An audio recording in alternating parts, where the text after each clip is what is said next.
Morning guys. ఈరోజు నేను ఇంకా హైదరాబాద్లోనే ఉన్నాను. సో బస్ కోసం వెయిట్ చేస్తున్నాను. నేను ట్రావెల్ బస్ కోసం వెయిట్ చేస్తున్నాను.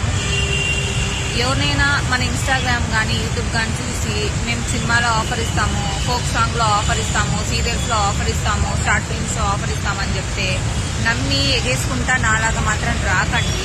ఎందుకంటే ప్రతోడు కమిట్మెంట్ లేనిదే ఏ ఒక్కడు కూడా ఏ ఒక్క ఆడదానికి కూడా అవకాశం ఇయ్యడనేది పక్కా ప్రూవ్ అయింది. ఇది నాకు ఒకటిసారి కాదు, 2 సార్లు కాదు, ఇది 3వ సారి. సేమ్ నాకు సిగ్గులేదు. ఫస్ట్ సీరియల్ కి ఆఫర్ వచ్చింటే అలాగే వెళ్ళాను. సో అక్కడ కూడా ఇదే పంచాయతీ ఉంటే రిటర్న్ వచ్చేసాను. అలాగే సినిమాకు కూడా ఆఫర్ వచ్చింటే వెళ్ళాను. సినిమాకు కూడా అదే రిపీట్ అయింది. మళ్ళీ రిటర్న్ వచ్చాను. ఇప్పుడు మళ్ళీ ఫోక్ సాంగ్ అని ఒకటి పిలిచాడు. సో సరే కవర్ సాంగ్స్ అన్న చేద్దాము, ఏదో మూవీస్ సీరియల్స్ ఇంట్రెస్ట్ లేదు కదా, కవర్ సాంగ్ అన్న చేద్దామని చెప్పి ఒప్పుకొని చేద్దామని ఇక్కడికి వస్తే వాడు పొద్దు నుంచి కూర్చోబెట్టి యాజ్ యూజువల్ ఒక మగాడు బుద్ధి ఏంటనేది వాడు కూడా చూపించేశాడనమాట. సో ప్రతోడు చూసేది అవకాశాలు ఇస్తారు ఇవ్వరని కాదు, ఖచ్చితంగా అమ్మాయిలకు 110% అవకాశాలు ఉన్నాయి. బట్ ఎలా ఉన్నాయంటే ఒక మగోని పక్కన ఆడది పడుకుంటేనే అవకాశాలు ఇచ్చే సిచ్యువేషన్ లో ఉన్నాయి గైస్ ఇక్కడ హైదరాబాద్ లో. దయచేసి ఎవ్వరు గుడ్డిగా నమ్మి రాకండి. నన్ను తప్పుగా అనుకోండి, మీరు ఏమన్నా అనుకోండి.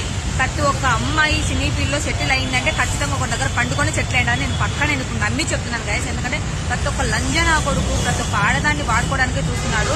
నాకు తెలిసి ఏ ఒక్క అమ్మాయి కూడా టాలెంట్ తో ఎదిగిందంటే నేను ఒప్పుకోను గైస్, పక్కా చెప్తున్నాను.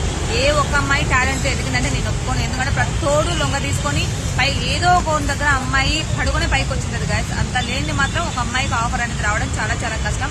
మీరు నెగిటివ్ కామెంట్ పెట్టుకున్నారంటే పెట్టుకోండి, ఏమైనా పెట్టుకోండి, నాకు బాధ వేస్తుంది కాబట్టి నేను పెడుతున్నాను. ప్రతోడు ఆడదాన్ని చూసేది తప్పుడు ఉద్దేశంతో చూస్తాడు. వానికి ఆడది అవకాశం ఇస్తేనే ఒక ఆడదానికి మగోడు కూడా అవకాశం ఇస్తుంది. ఇదైతే పక్కా నిజము. సో నేను ఇప్పుడు మోసపోయాను కాబట్టి ప్రతోడు అవే అడుగుతున్నాడు కాబట్టి నాకు నచ్చక నేను ఇది కూడా వద్దనుకున్నా. ఇంకా జీవితంలో సినీ ఫీల్డ్ జోలికి అనేది నేను వెళ్ళను.